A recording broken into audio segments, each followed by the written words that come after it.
Hi, this is Allison, and this is my reflective vlog for my informative speech.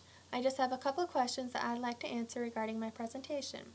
1. What was the specific purpose of this speech project? I think the purpose of this project was that we got to learn how to organize and deliver a speech. We had to have an introduction, a body, and a conclusion. We had to create a thesis that was backed up by 3 main points. We had to have transitions and give oral citations, giving credibility to our sources.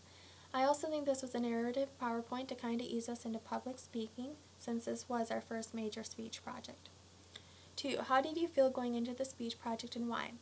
I think I felt pretty good. I didn't really have too many worries since we didn't have to have a live audience. Although with embedding audio, I've never done that before for a narrative speech, because I've never done one before. So that was something new, and I was just, I guess, concerned at first to make sure, I wanted to make sure that I knew how to do that, but with proper instructions everything went just fine, and I was kind of glad that I learned something new.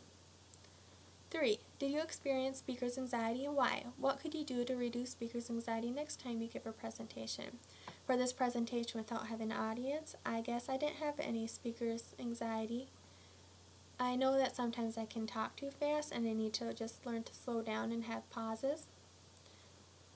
That way I don't stumble over my words.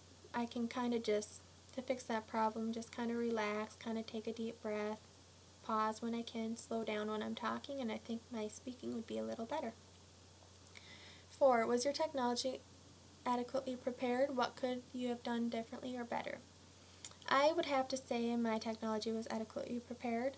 I didn't have any problems with creating the speech or embedding audio. Although I did have a little scare at the end, because when I was checking to see if my audio worked on another laptop, it wasn't working. But then I realized the software wasn't updated, so just got to make sure I use a different computer next time.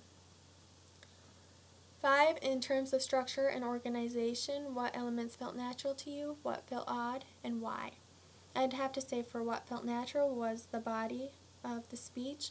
For any speech that I've done, it's been very similar. You kind of just research, find information that will back up your main points. So that was pretty normal for me, nothing new. But what was kind of odd, I guess, was having my thesis separate from my introduction and conclusion. I've always kind of intertwined the two. That way, I guess in school, in high school, and college, we've always used MLA, where we have an introduction, say our thesis, and back it up with 3 main points going into our body. Kind of the same thing, in the conclusion we repeat our thesis and then our 3 main points again, with kind of concluding our speech. So that was new for me. 6. How do you consider your audience when delivering your speech? Whenever you're giving a speech, you always consider your audience. You want to make sure they're interested with your speech. You got to make sure what you have to say is appropriate for who you're talking to. I did my speech on obesity in children, so I'm going to kind of want to target more the people that can help fix this problem in the U.S., as it is a growing trend, such as parents, maybe school officials, etc.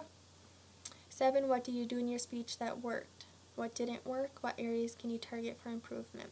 I'd have to say for what worked for me was finding information to back up my main points in my thesis. That went just fine.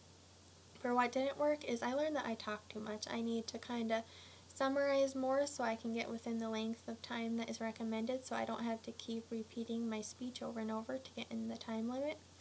I also have to improve with giving more credibility to my sources with my oral citations. In at least 4 to 5 sentences, connect your learned experiences to the class readings and concepts, which is my last question, number 8. I went with chapter 11, page 105 to 107 on audience attention.